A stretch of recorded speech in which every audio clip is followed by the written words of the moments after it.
आपल्याकडे संत तर अनेक होऊन गेले, पण राष्ट्रसंत ही पदवी खरंच खूप विशेष आहे, सहजासहजी मिळत नाही.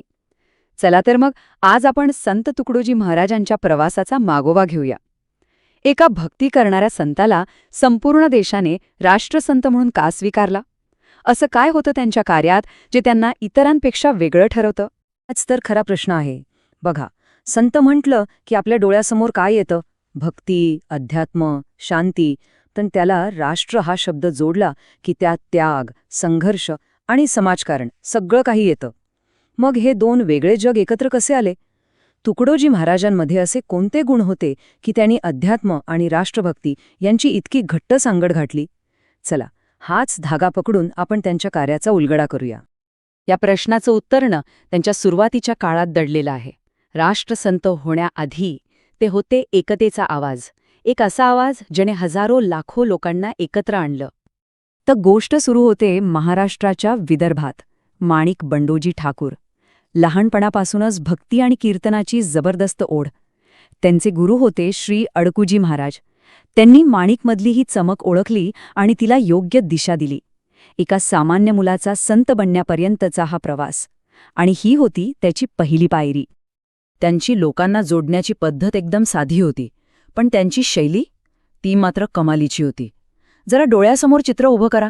त्यांचा तो दमदार, गोड आवाज आणि त्यांच्या हातातली ती खंजिरी. जेव्हा ते गायला लागायचे तेव्हा अख्खं वातावरण भारून जायचं. ती फक्त गाणी नव्हती, तो एक अनुभव होता जो लोकांना जात, पात, धर्म सगळं विसरायला लावून एकत्र बांधायचा. आणि म्हणूनच त्यांची खंजिरी फक्त एक वाद्य नव्हतं, ते होतं सामाजिक अन्यायावर प्रहार करणारे एक शस्त्र, मरगळलेल्या समाजात चेतना जागवणारे एक साधन आणि अंधश्रद्धेचा अंधार दूर करणारी एक मशाल. म्हणजे संगीताचा वापर त्यांनी सामाजिक बदलासाठी केला. आणि असं परिणाम काय झाला असेल? अविश्वसनीय. विचार करा, ज्या काळात समाजात जाती धर्माच्या पक्क्या भिंती होत्या, तिथे त्यांच्या कीर्तनाच्या मंडपात सगळेजण खांद्याला खांदा लावून एकत्र बसायचे. कोणताही भेदभाव नाही. संगीतातून त्यांनी खऱ्या अर्थाने सामाजिक एकतेचा पाया रचला. आणि ही त्या काळातल्या एका मोठ्या क्रांतीपेक्षा कमी नव्हती. ठीक आहे, लोकांना एकत्र तर आणलं, पण हे फक्त पहिलं पाऊल होतं. त्यांनी या एकतेला एका मोठ्या ध्येयाकडे वळवलं. ते ध्येय होतं देशाचं स्वातंत्र्य. आणि इथेच त्यांच्या व्यक्तिमत्वाचा एक दुसरा, तितकाच महत्त्वाचा पैलू समोर येतो. तो म्हणजे एका संताची देशभक्ती. हे बघा, 1942चं साल. संपूर्ण देश स्वातंत्र्याच्या लढाईत पेटून उठला होता. अशावेळी तुकडोजी महाराज काय करू शकले असते? मंदिरात बसून भजनं गाऊ शकले असते, पण नाही. त्यांनी निवडला संघर्षाचा मार्ग. भारत छोडो आंदोलनात उडी घेतली आणि त्याची किंमतही मोजली, तुरुंगवास. विचार करा, एका संतांनी देशासाठी आपलं स्वातंत्र्य पणाला लावलं होतं. म्हणजे बघा, एका बाजूला ते होते संत, जे आपल्या कीर्तनाने लोकांना शांतीचा मार्ग दाखवत होते. आणि त्याच वेळी दुसऱ्या बाजूला ते होते एक सैनिक, जे तुरुंगात बसूनही देशाच्या स्वातंत्र्यासाठी लढत होते. हे दोन चेहरे एकाच व्यक्तीचे होते.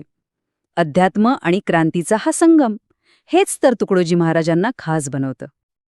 पण फक्त स्वातंत्र्य मिळवणं हे त्यांचं ध्येय नव्हतं. स्वातंत्र्यानंतरचा भारत कसा असावा याची एक स्पष्ट ब्लूप्रिंट त्यांच्या डोक्यात तयार होती. म्हणूनच ते केवळ स्वातंत्र्य सैनिक नव्हते, तर ते होते समाजाचे शिल्पकार. या ब्लूप्रिंटमध्ये 3 महत्त्वाच्या गोष्टी होत्या. पहिली, जाती निर्मूलन, कारण त्यांना पक्क माहीत होतं की जोपर्यंत जातीपातीच्या भिंती आहेत तोपर्यंत खरं राष्ट्र उभं राहणार नाही.